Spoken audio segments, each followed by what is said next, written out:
Nenhum de nós vai a lugar nenhum sem a direção de Deus.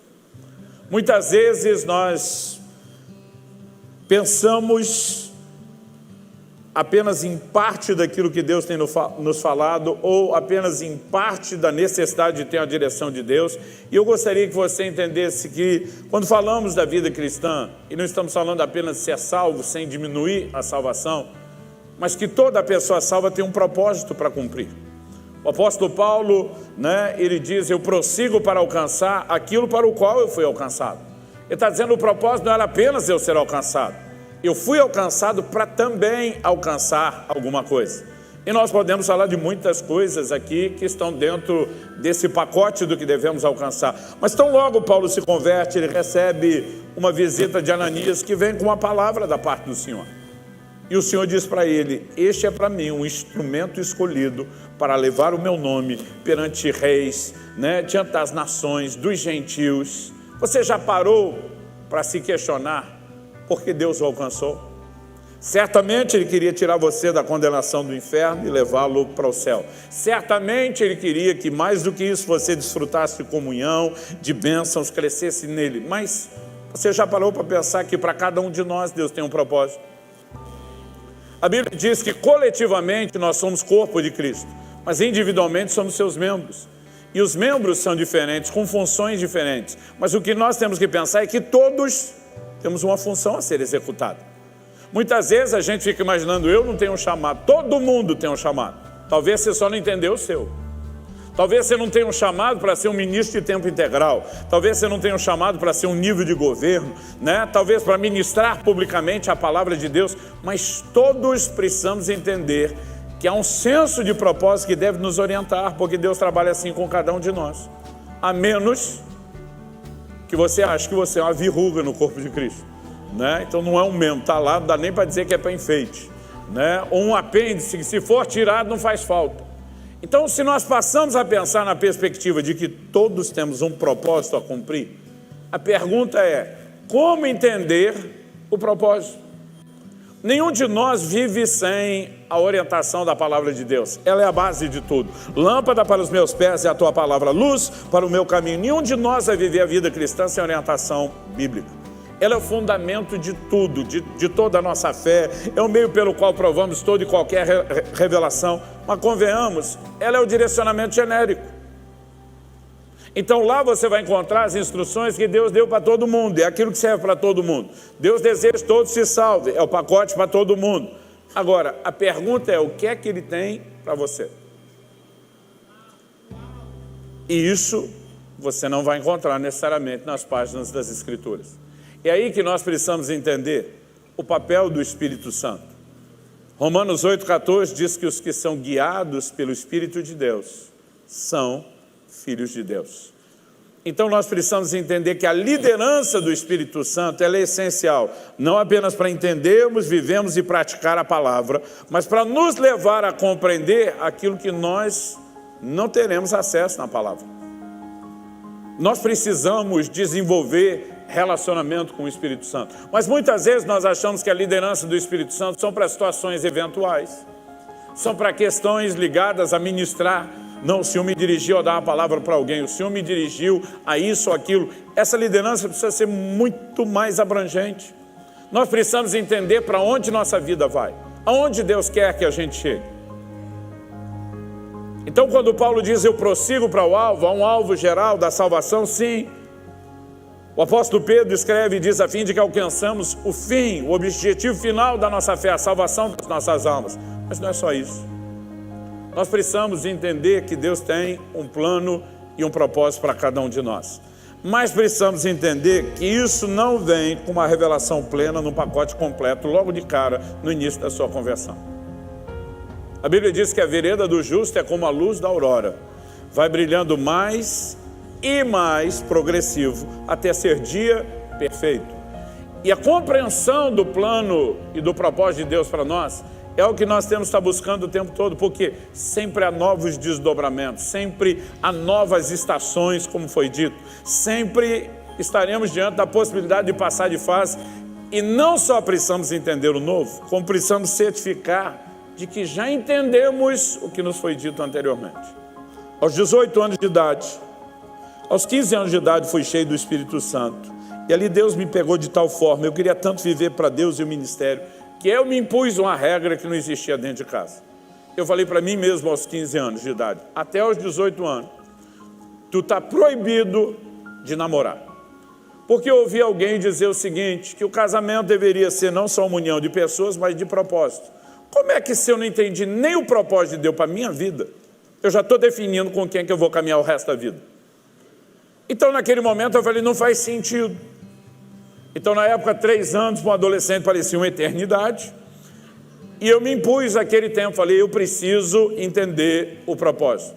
Mas no dia que fiz 18 anos de idade, é como se eu dissesse, o que você entendeu já deve estar bom, o seu castigo terminou e vamos começar. E a primeira situação que surgiu, tão logo eu completei os 8, eu sou de uma época, gente, que quando a gente fazia os acampamentos de jovens, que às vezes juntavam jovens de diferentes igrejas, só faltava a gente botar uma plaquinha, aberta a temporada de caça. O que os solteiros queriam se resolver, queriam resolver sua vida. Então, com esse espírito e essa cultura da época, a primeira situação que surgiu, pensei, vou entrar num relacionamento. Pensei, é uma coisa boa. Durou 3 meses. Um dia aquela moça olha para mim e diz, eu não sou a pessoa certa para você. Deus me incomodou que eu vou te tirar do plano e do propósito de Deus. E eu não quero ser a pessoa que no dia do tribunal de Cristo vai pagar a conta de ter atrapalhado o plano e o propósito. Sabe o que eu achei? Eu achei que isso era uma dispensa espiritualizada. Lá no sul a gente chama de um pé no traseiro. Aí eu falei, em vez de admitir que não quer, né? E demorou para entender. E depois pessoas que conheciam disseram, não, Deus realmente falou com ela, né? Eu depois daquele momento, pela primeira vez, eu resolvi orar pelo que eu nunca tinha orado. Falei, Senhor, eu preciso de direção, eu não posso errar. Enquanto eu estava orando para não errar o tiro, que eu percebi que era fácil errar, o Espírito Santo falou comigo. Um dia eu ia ministrar na cidade do interior de São Paulo, Santa Bárbara do Oeste. Ele me disse, 2 coisas que você precisa saber antes de ir para lá. Vocês estavam falando de uma equipe, vão impactar várias igrejas da cidade e vão ver um avivamento a partir dessa ida. Isso de fato veio acontecer.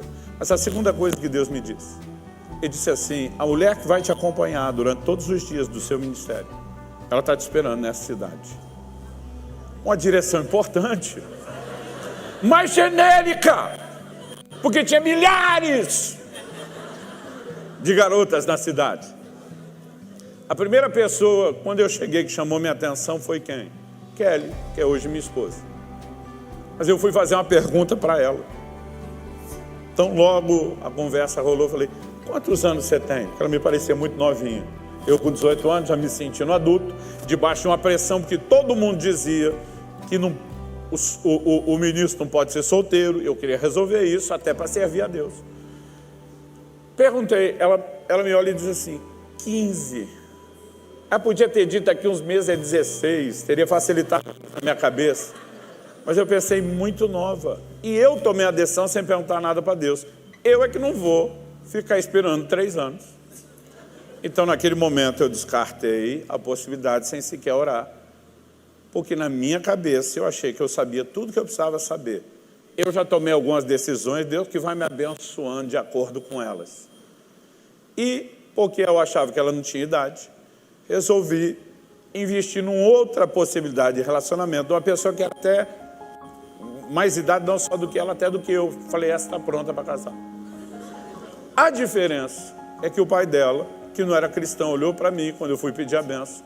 E ele falou, eu te respeito como homem de Deus, porque os milagres que eu vi na sua reunião são inegáveis. Mas ele fez 5 dedos, mas como genro, nem pensar. Eu pensei, Deus está comigo, Deus vai me honrar, Deus vai dobrar esse homem. E às vezes tudo que alguém precisa é que alguém do outro lado fala, duvido. Aí eu falei, nós vamos orar, Deus vai mudar o coração desse homem. Gente, nós oramos 2 anos e meio. O coração desse homem nunca mudou. Eu lembro de uma vez que alguém me deu uma palavra profética que eu repreendi, falei, isso é coisa do inimigo. O cara veio dizer, o Senhor mandou dizer que o coração do rei está na mão do Senhor e ele inclina para onde quiser. Tem decisões que não são apenas de pessoas, são o próprio governo de Deus, até pelas coisas que você tem orado. Eu estava achando tudo muito bonito até ele falar do meu relacionamento. Aí eu já dizia, está amarrado. Não nem pode chamar de relacionamento, a tentativa de relacionamento. Quando finalmente nós reconhecemos essa coisa não anda, Deus está nisso. E eu desisti. Eu percebi que Dona Kelly tinha crescido. Nesse tempo, empurrei um monte de amigo meu solteiro em cima dela. Eu dizia para todo mundo, olha, tem uma menina ali que é incrível. A turma dizia assim, você é incrível, por que deixou passar? Eu falei, não, na época era uma outra conversa. Mas o ponto onde eu quero chegar, desde decisões práticas que vão nortear a vida inteira, a gente vai muito baseado apenas no que a gente pensa. E a gente não busca a direção de Deus. Não estou dizendo que Deus vai escolher a pessoa que você é responsável por escolher, mas Ele pode guiar a sua escolha. Eu podia simplesmente ter levado em oração, Senhor, não faço ideia de quem é, tem muita gente, mas eu entendi quase como se fosse, quem você escolher na cidade está bom, e não era isso. O tempo passa e a cabeça da gente vai mudando e amadurecendo. Eu já comecei a orar pelos meus filhos desde antes deles nascerem. Eu orava pelo casamento deles antes deles nascerem, e eu dizia a Deus, eu quero a tua direção. Um versículo que nós imprimimos no convite de casamento meu e da Kelly, Salmo 48, 14, diz, Ele será o nosso guia até a morte.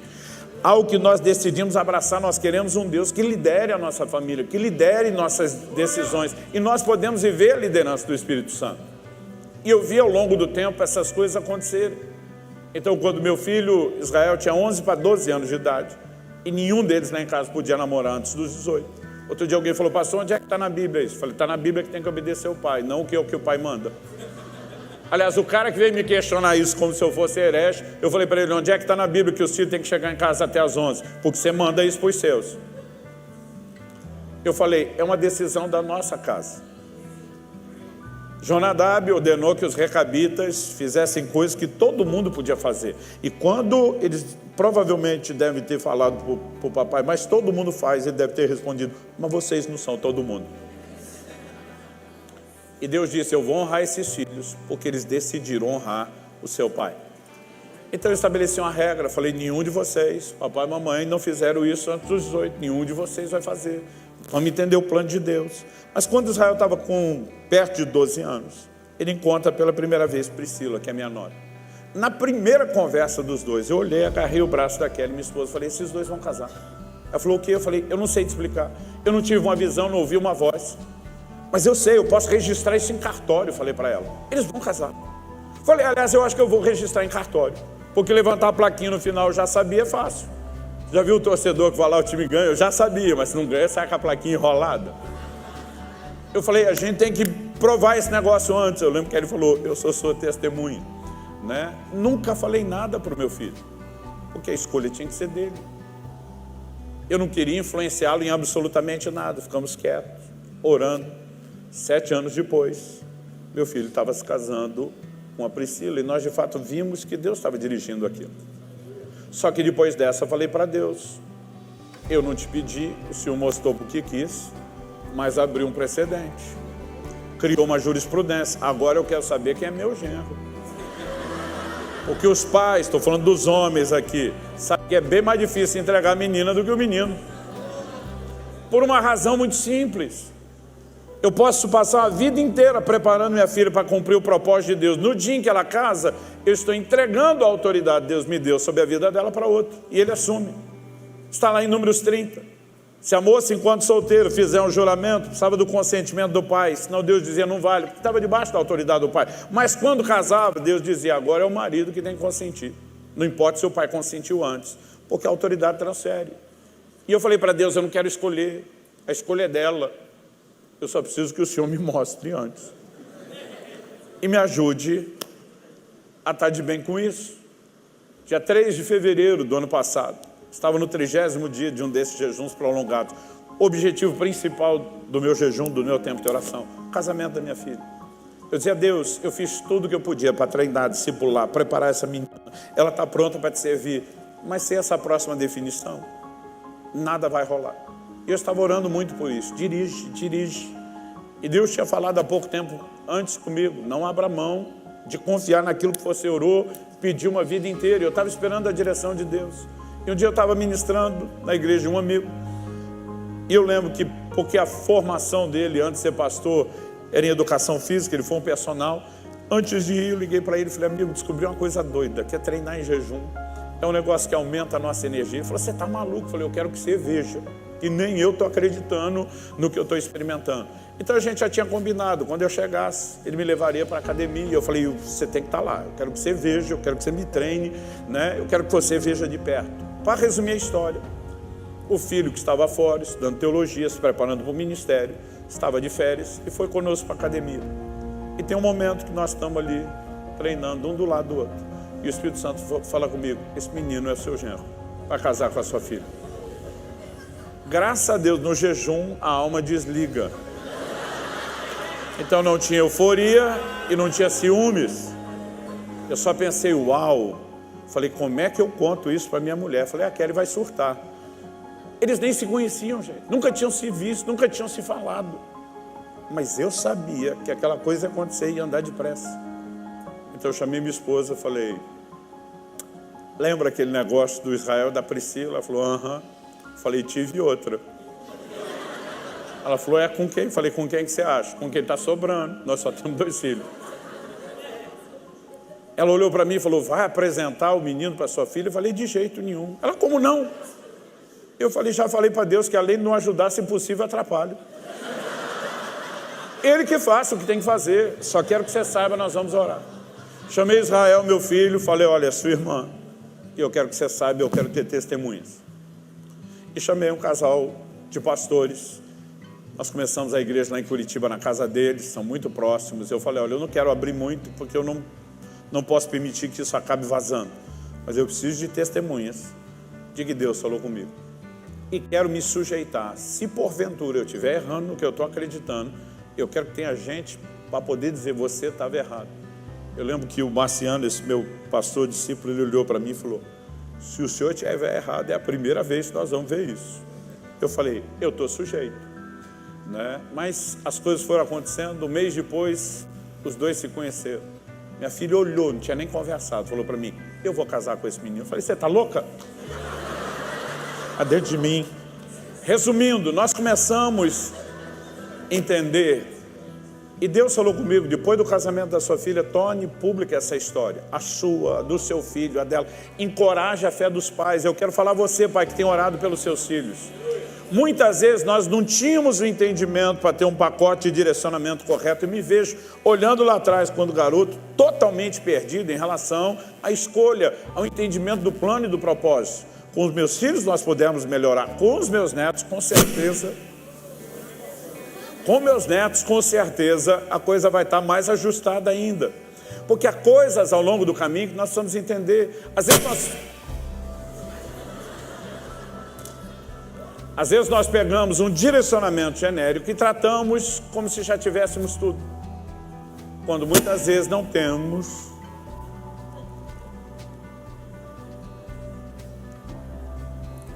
Quando muitas vezes não temos tudo aquilo que deveríamos ter.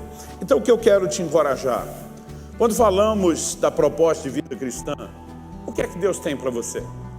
Não é apenas o propósito de que você seja só um bom crente. E não é apenas de que você faça apenas o que todo mundo faz. Porque alguns são chamados para uma área, outros são chamados para outra. Alguns de nós descobrimos rápido o que não fomos chamados a fazer. Se eu cantar aqui, a reunião acaba. Vocês não ficam, todo mundo vai embora. Então não precisa de revelação para dizer isso não é meu chamado. Se tem coisa que a gente faz que edifica, tem outros que a gente faz que esvazia todo mundo, desedifica, né? Demole o prédio. Mas, muitas vezes, porque não entendemos o plano de Deus, nós abraçamos meia verdade ou meio direcionamento, às vezes menos do que ele, por falta de compreensão. Sabe quando o chamado de Deus ardeu para o meu coração? Eu tinha 7 para 8 anos de idade. Eu estava ouvindo uma missionária que trabalhava com índios de uma tribo não alcançada na Amazônia, falando para uma escola de crianças. E naquele momento ela falou: olha, citou Isaías 6, a quem enviarei, quem há de ir por nós? Deus quer salvar o mundo, tem um monte de gente que nunca ouviu, precisando ouvir. E a única proposta que ela apresentou de servir a Deus era ser missionário no meio dos índios da Amazônia. E naquela hora meu coração aqueceu. E eu simplesmente falei para Deus, estou dentro. Se o Senhor está me chamando, eu correspondo. Agora, porque algo queimou, eu fiz a leitura daquilo de acordo com o que me foi apresentado. Então, a partir daquele dia, todo mundo me perguntava, o que você quer ser quando crescer? Missionário. O que é isso? É um cara que vai pregar para os índios lá da Amazônia que não conhece Jesus. Quando eu cheguei aos 15 anos de idade, fui cheio do Espírito Santo, e agora o coração ferveu. Eu queria me dedicar a servir a Deus. Eu acreditava de todo o meu coração que Ele tinha me chamado para ser um missionário na Amazônia. E naquele momento o Espírito Santo falou comigo, eu nunca te chamei para isso. Eu te chamei para me servir. Essa foi a sua leitura, porque foi tudo que te apresentaram. E parece que meu mundo ruiu. E aí ele começou a falar comigo de como queria me usar naquele tempo, com as missões urbanas, com o evangelismo de rua, que foi onde eu comecei. Mas daqui a pouco Deus começa a falar comigo de uma coisa que não era comum a gente ouvir, de um ministério de ensino. A gente até ouvia falar de um evangelista como itinerante, de um avivalista, mas não de ensino. E aos poucos eu percebi o quê? Que as orientações foram vindo e crescendo. Quando meu filho começou o relacionamento dele com a Priscila, virou o assunto lá de casa que mais se falava, e que ele um dia decidiu abrir um tesouro nosso, nossas cartas. Nós namoramos à distância, por carta, e os dois tiraram a maior onda, né, com o negócio, porque a nova geração fica rindo de coisas que eles não viveram. Então minha filha pergunta, carta? O que é carta? Aí o Israel responde para a Lissa, falou, Lissa, carta é como se alguém escrevesse um e-mail, mas em vez de enviar, ele imprimisse e levasse em mãos para entregar. E eles estavam lá se divertindo, mas que ele foi abrindo, lendo as cartas. E ela falou, Luciano, eu queria mostrar para os nossos filhos como era o nosso relacionamento. Ela falou, eu fiquei impressionado. Porque ela diz, desde antes de nos casarmos, já estamos 27 anos casados. Ela diz, você sabia exatamente para onde ia. Você falava dos livros, você falava das viagens, você falava de tudo aquilo que nós estamos vivendo hoje. Você entendia exatamente o que Deus queria que você fizesse. Falei, pois é, eu entendi o quê? Eu só não entendia o como e o quando. E algo que é importante não é só ter o alvo do quê, mas entender o tempo e o modo. Quando Deus me chamou para parar o ministério itinerante e pastorear, foi a morte. Porque eu cresci, eu sou filho de pastor, gente. Eu não gostei do modelo que eu conheci. Eu dizia para todo mundo, a última coisa que eu vou ser na minha vida é pastor. Como se eu tivesse o direito de dizer para Deus, o Senhor me chama e eu é que decido o que é que eu faço. E durante muito tempo, Deus me deixou acreditar nessa minha fantasia. Mas quando Ele me chamou para o pastoreamento, aquilo foi muito difícil. Hoje eu olho para trás e vejo que os 25 anos que eu permaneci em 3 igrejas, cidades diferentes que plantamos pastoreando, foram uma das maiores bases, uma das maiores fundamentações para o ministério que eu realizo hoje. Mas na época eu não conseguia entender isso.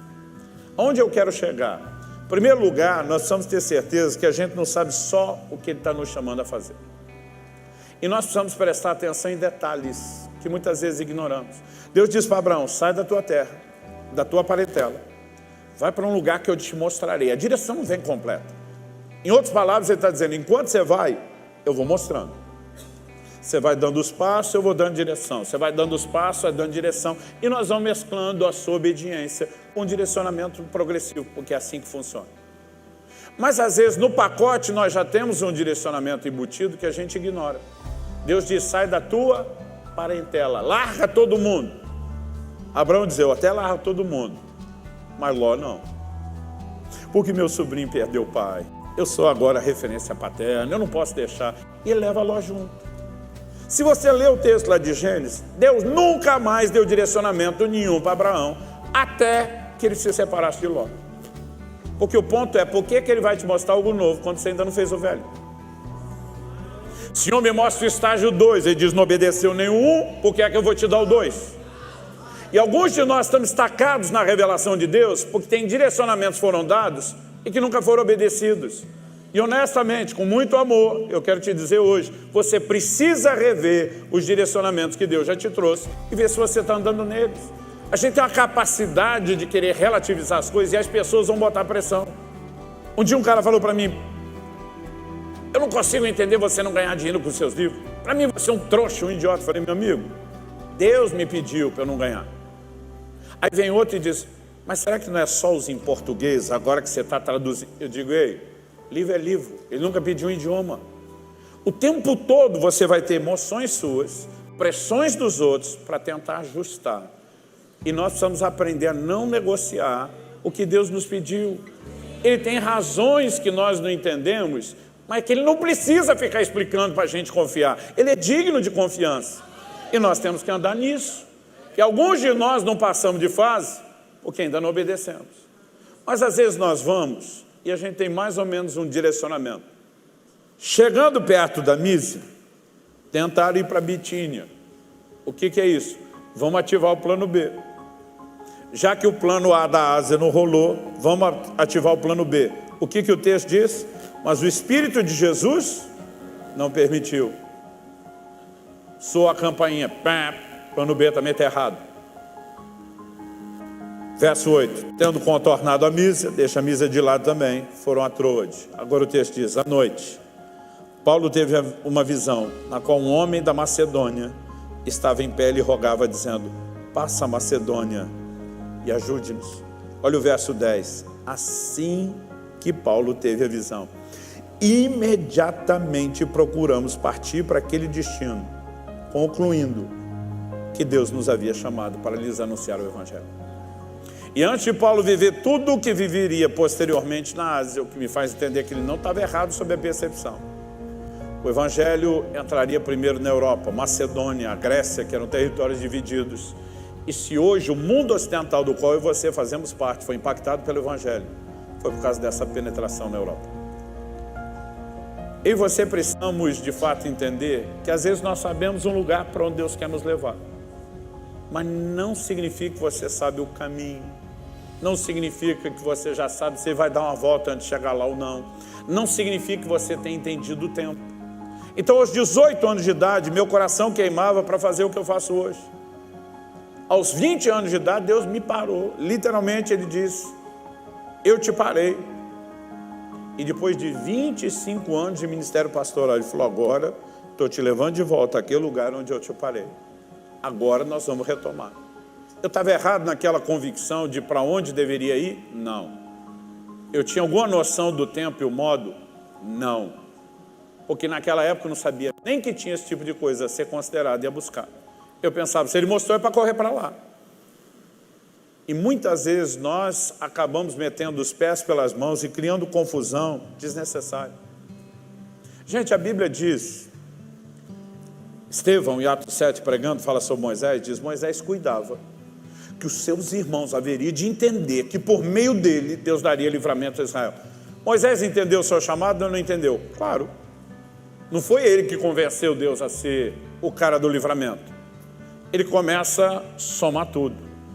A maneira como ele sobrevive, como ele é adotado no palácio, a visão dos dois universos que ele começa a ter, né, dos hebreus e dos egípcios, e daqui a pouco o coração começa a definir, ele diz, eu sou o cara.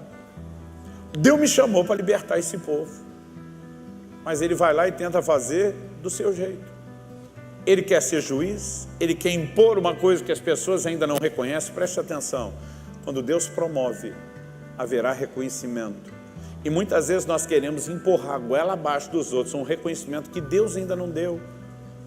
Isso não significa, se você não tem um reconhecimento, que Deus não chamou, mas talvez não seja o tempo de você estar no lugar onde você está tentando entrar. Moisés mata um egípcio, bagunça tudo, o faraó sabendo o que? Eu adoto você, desse outro povo crio, agora você se vira contra o meu povo para defender eles. E Moisés tem que fugir. Resultado, quando é que Deus vai chamar Moisés de novo? 40 anos depois. Agora vamos fazer as contas. Em Gênesis 15, Deus diz para Abraão, sua descendência será peregrina em terra alheia durante 400 anos. Deus não diz 401, não diz 402, 400 anos. Estevão, quando está pregando sobre Moisés, diz, quando se aproximava o tempo da promessa que Deus fez a Abraão, então isso não pode ser ignorado. E a palavra tempo ali é cronos, é o tempo cronológico que a gente mede no relógio e na folhinha do calendário, ou seja, os 400 anos. A Bíblia diz, Moisés nasceu. E a Bíblia vai usar uma outra expressão ali, a segunda expressão usada a tempo. A primeira é cronos, a segunda é kairos. tinha uma estação profética tentando se entremear com o cronológico. Quando Moisés decidiu matar o egípcio, eles estavam no ano 390 da escravidão. Como sabemos disso? A Bíblia diz que quando Moisés finalmente os tira 40 anos depois, eram 430 anos de escravidão. Ou seja, faltavam 10 anos de um tempo determinado por Deus. Mas o Moisés, inquieto, sem conseguir esperar disso, eu vou fazer acontecer. E ele atrasa 40 anos no seu plano, 30 do propósito de Israel, porque não soube esperar. Outro dia alguém me perguntou, pastor, por que tem tanta divisão acontecendo na igreja? O senhor acha que esses caras estão rachando, não tem um chamado de Deus? Eu falei, tem. Só não souberam esperar o tempo. Só não entenderam o modo. E eles estão forçando algo antes da hora. Então você pode ter o chamado certo e ainda meter os pés pelas mãos e bagunçar as coisas. Então nós precisamos entrar no lugar em Deus de contínua dependência. Agora, sabe qual a beleza disso? Alguns reclamam. É que aquilo que você já tem e que você alcançou não é tudo que você precisa. Nós sempre vamos continuar precisando amadurecer no entendimento e nos detalhes. Outro dia alguém falou, por que é que Deus não mostra tudo uma vez? Eu falei, porque você virava as costas para ele, não precisava mais dele. Ele quer que a gente viva na dependência dele. Por que o maná vinha em dose diária? Ele dizia, a cada dia vocês vão depender de mim de novo. Qual a dificuldade de confiar nele? De alguma forma, quando nós queremos saber tudo antes, nós estamos querendo dizer para Deus, nós queremos assumir o controle não pode estar na sua mão e eu não posso depender de você. Mas tem coisa melhor do que tê-lo como líder. Há um lugar onde nós precisamos entrar, onde a gente amadureça a clareza e a compreensão de algumas coisas que Deus tem. Eu tenho percebido muita gente com direcionamento correto, vendo resultados trágicos desnecessários, porque não discerniram o tempo e não discerniram o modo. Alguns discerniram o tempo, mas não o modo. Alguns discerniram o modo, não o tempo. E a maioria não discerne nenhum nem outro. Eles ficam focados só no que fazer. Então não importa qual é o seu propósito, ele precisa ser mastigado na presença de Deus. Em primeiro lugar, a oração. Alguns de nós tomamos decisões, saímos correndo dizendo para Deus, abençoa a minha decisão. Eu fico me imaginando no lugar de Deus, de como é que é? Você decide, eu sou obrigado a abençoar a sua decisão. Por que você não me ouve? Por que você não busca o que eu tenho para você? Então Tiago diz, vocês estão dizendo hoje, amanhã, iremos a tal cidade, negociaremos, deveriam dizer, se o Senhor quiser. Como que você não cogitou a vontade de Deus antes de tomar a decisão? Quem está entendendo? Agora, não é só entender, ele quer ou não quer a cidade. Depois que entendemos, eu e meu filho, nós tiramos algumas semanas orando e jejuando por uma decisão que ele tinha que tomar. Eu falei, filho, você já tem segurança, mas vamos buscar uma clareza de confirmação. E antes de chegarmos na fase final do jejum que nós combinamos, que era um pouquinho prolongado, ele um dia me liga e fala, pai, tive uma experiência com Deus, Deus falou comigo, ele confirmou, eu sei exatamente o que é para fazer, tal. Eu falei, glória a Deus. Ele falou, estou até pensando, já não posso entregar o jejum, já que eu tenho a resposta. Eu falei, eu não faria isso? Ele falou, por que não? Eu falei, você já sabe o que fazer. Agora nós precisamos entender o como e o quando. Então vamos gastar mais tempo orando, né? Porque depois que a lição é aprendida é mais fácil. Agora eu posso contar inúmeras experiências de ter metido o pé pelas mãos. Porque muitas vezes entendi o que fazer, mas não entendi o tempo e o modo. Às vezes eu entendi o modo, mas não entendi o tempo. Às vezes eu entendi o tempo, mas não entendi o modo. Mas quando você começa a entrar num pacote e compreender a combinação, isso é algo extraordinário. E eu quero te encorajar a avaliar onde você está no cumprimento do seu propósito. Qual o nível de clareza que você já tem, o que mais você precisa, o que dentro da clareza que Deus já te deu, você está andando nisso ou não está andando, e o que precisa ser alcançado. Porque sabe, gente, nós podemos ficar aqui toda a conferência, Deus vai te usar, Deus vai te usar, Deus vai te usar. E às vezes Deus está dizendo, eu estou tentando, mas está complicado. Ele não me ouve, ela não me busca. Então, nós precisamos entrar nesse lugar de rendição e de dependência do Senhor. Há momentos que Deus vai reativar aquela coisa antiga que você estava esperando. Há momentos que Ele pode dar uma intervenção inesperada. passa a Macedônia. Quando amanhã, imediatamente, corre, vaza para a Macedônia. Mas se eu e você procuramos ser fiéis naquilo que Deus tem nos dado, isso vai fazer toda a diferença.